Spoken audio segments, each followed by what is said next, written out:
Ku Projan Media TV tubebaza yonna gye musinziira okubanga mwekumidde ku mukutu.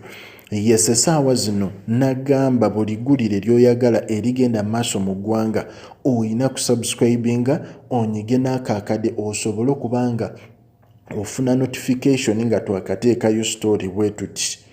Naye nga olunaku olwaleero amawulire agaakagwa ku mmeeza zaffe galaga embeera ey'entiisa. Olw'ensonga ffenna tumanyi olunaku olw'eggulu nakwadde story nga omukulu Bobi Wine ono yabadde ayina interview emu gy'akola ku radio emu e Kenya. Mu interview eyo ab'amagye ne basalako amaka ge era mu gasalako ne bawamba abantu be aba security. Mu kubawamba ne babatwala gy'atamanyi gye babatutte n'abamu ku bakozi abakolawo. Story eyo nagikuwadde. Naye olunaku olw'eggulo ku ssaawa nga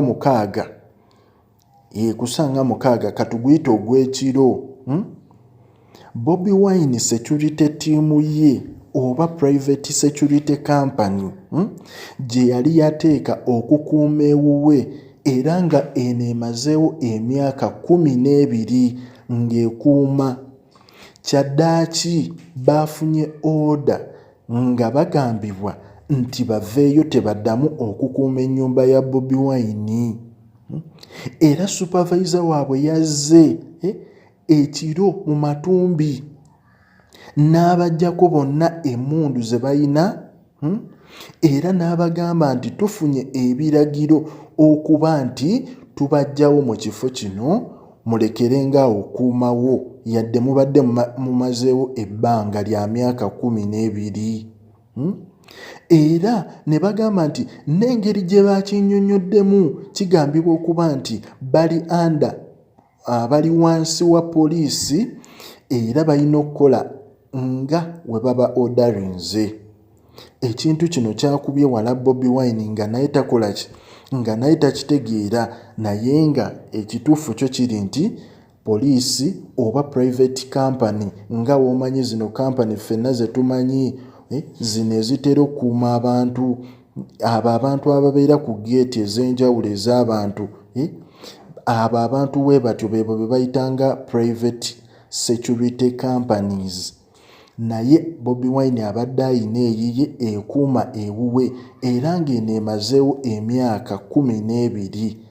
Olunaku olw'eggulo supervisor gye yavudde tebamanyi yazze mu matumbi ga kiro n'alagira bano abantu bonna ne babaggyako emmundu era mu bajjako ebyokulwanyisa bye bakuumisa ekiro ne babagamba nti mu withdrawing oba muveewaawo temuddamu okuumawo.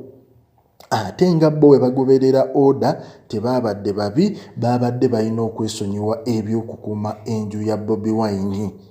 Kati Bobi Wine ye ng'omuntu essaawa zino talina mukuumi yadde n'omu okuggyako be tusuubira okuba nti essaawa zino bayina be bano ab'Electoral Commission be baamuwa. Of which ye nga Bobi Wine abantu abo tabeesiga. Kati kyenkana essaawa zino alinga atalina mukuumi ate nga ebulayo essaawa busaawa tulonde akalulu akagenda ossalawo enkya ya Uganda. Ffe ku Projan Media TV twagambye buli ggulire erigenda maaso mu ggwanga gwe weesibe 2 tugenda kuba tugakutuusaako mpaka nyigabunyiza akadde ako oleme kusubwa buli update gye tuba tutaddeyo. Subscribinga otuwe comment yo ku nsonga eno omale olikinge. Woba osobola osharinge no sharinga.